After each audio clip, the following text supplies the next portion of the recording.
You wake up before your alarm, not because you're well rested, but because your mind is already racing. There's a quiet calculation happening in the background. Bills due next week, a conversation you've been avoiding about money, a vague sense that despite working for years, things don't feel as stable as they should. You check your bank account, not out of curiosity, but out of habit. And in that moment, nothing is technically wrong, but something doesn't feel right either.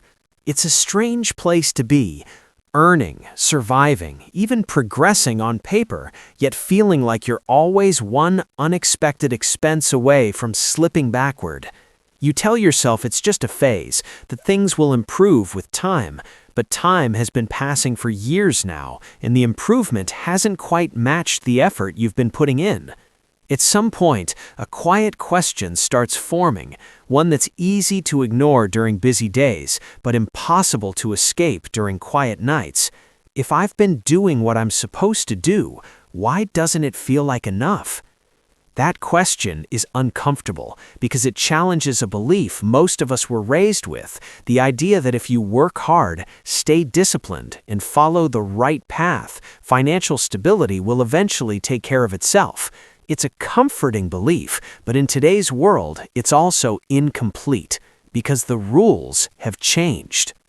Not dramatically overnight, but slowly, quietly, in ways that are easy to miss. The cost of living rises faster than our expectations. Opportunities shift toward those who can adapt, not just those who can endure. And the gap between effort and outcome becomes harder to ignore. What many people don't realize is that financial stress today isn't always caused by a lack of effort. It's often caused by a mismatch between the skills we have and the world we're living in. You can be hardworking, responsible, and consistent and still feel stuck. Not because you're doing something wrong, but because the game itself has evolved. And that's where things start to change. Because if the problem isn't just about how hard you work, then the solution isn't just about working harder. It's about learning differently. There are certain skills, quiet, often overlooked, that have become essential in navigating money today. Not flashy skills, not get-rich-quick strategies, but foundational abilities that shape how you earn, how you keep, and how you grow what you have. The kind of skills that don't just increase your income, but reduce your anxiety. The kind of skills that make money feel less like pressure and more like something you understand. Most people don't lack motivation, they lack clarity. And clarity doesn't come from doing more, it comes from seeing things differently. If you look closely, you'll notice a pattern among people who feel financially stable, not necessarily rich, but steady. They don't just earn money, they relate to money differently. They make decisions with a level of calm that doesn't come from luck, but from understanding. And that understanding often comes down to a few key shifts. The first skill is something most people assume they already have, but in reality, very few people truly practice it. It's the ability to see your money clearly, not roughly, not emotionally, but clearly. Most people think they know their financial situation because they check their bank balance. But a balance is not a picture, it's a snapshot, and snapshots can be misleading. You might see a number and feel safe without realizing that half of it is already spoken for. You might feel stressed without recognizing that the stress is coming from uncertainty, not reality. Clarity means understanding where your money actually goes, consistently, without guesswork. It's knowing your fixed costs, your flexible spending, and your long-term commitments, not perfectly, but honestly. And that honesty changes how you feel, because vague problems create anxiety, clear problems create decisions.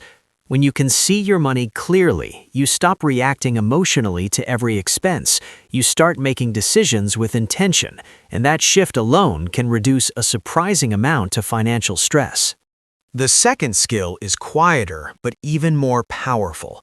It's the ability to delay upgrades, not because you can't afford them, but because you understand what they cost beyond the price tag. We live in a time where lifestyle upgrades feel like progress. a better phone, a more comfortable car, a slightly nicer place to live. Individually, they seem harmless, even deserved. But what often goes unnoticed is how these small upgrades quietly lock you into a higher baseline. And once your baseline rises, your flexibility shrinks. The problem isn't spending, it's committing. Every upgrade you keep becomes a fixed expectation. And over time, your income doesn't feel bigger, it just feels pre-allocated. People don't feel stuck because they don't earn enough. They feel stuck because they've removed their own room to breathe. Learning to delay upgrades, even when you can afford them, is not about deprivation. It's about maintaining optionality. And optionality is what creates freedom. The third skill is something most people avoid until it becomes urgent. It's understanding how your future self is being affected by your current decisions. Not in a vague, I should save more kind of way, but in a tangible, almost personal way. Because the truth is, your future is not some distant version of you. It's you, just without the same time to fix things. When you ignore investing, delay saving, or underestimate compounding, you're not just making a financial decision, you're shifting responsibility onto a version of yourself who will have fewer options. And that's where regret often begins, not from big mistakes, but from small delays repeated over years. Understanding this doesn't require complex math, it requires perspective. It's realizing that time is not just passing, it's either working for you or against you. And once you see that clearly, your decisions start to feel different, not heavier, but more intentional. The fourth skill is the ability to separate income from identity. This one is subtle, but deeply important. Many people tie their sense of worth to how much they earn. It's understandable, society reinforces it constantly, but it creates a dangerous pressure because when your identity depends on your income, your decisions become emotional. You might avoid taking risks that could improve your future because you're afraid of looking like you're going backward. You might overspend to maintain an image even when it compromises your stability. And slowly, your financial life becomes less about building security and more about protecting perception. Separating income from identity doesn't mean you stop caring about progress. It means you stop letting your ego control your decisions.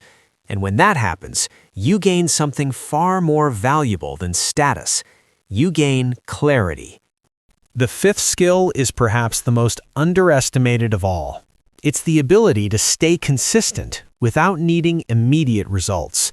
We live in a culture that celebrates fast outcomes, quick wins, visible success, but real financial stability is built in a way that often feels invisible. Saving regularly, investing patiently, avoiding unnecessary debt, these actions don't feel exciting. They don't give instant feedback, which is why many people abandon them too early. Consistency requires a different kind of mindset, one that values direction over speed, one that understands that progress doesn't always feel like progress. And this is where most people struggle, not because they don't know what to do, but because they expect it to feel rewarding right away.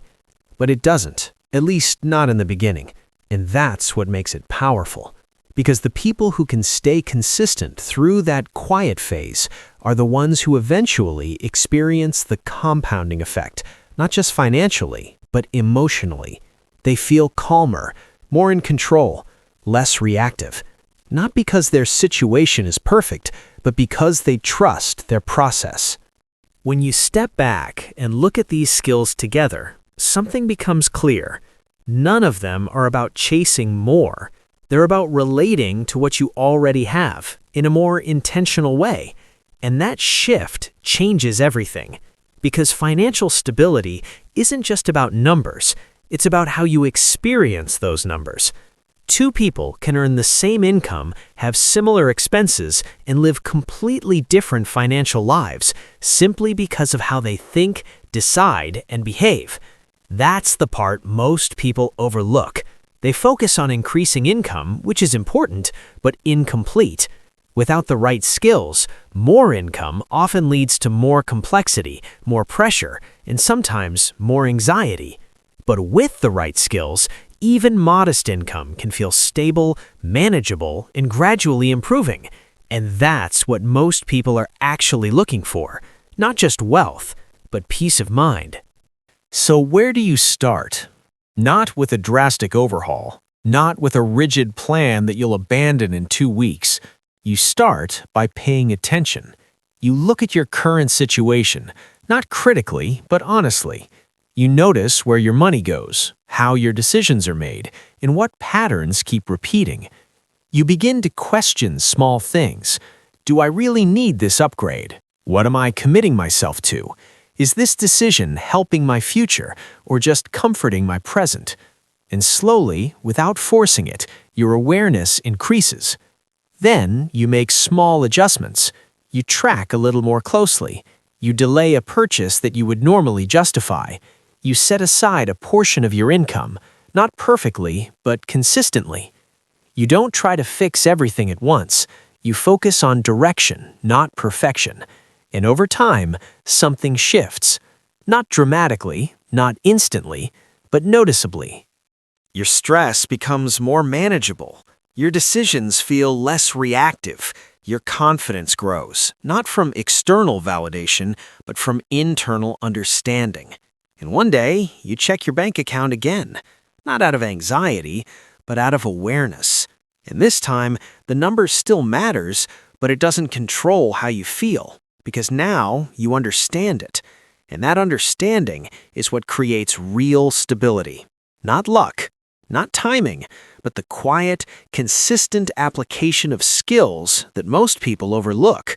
The kind of skills that don't make headlines, but change lives. And maybe that's the shift you've been waiting for. Not a breakthrough, but a realization that you don't need to start over. You just need to start seeing differently.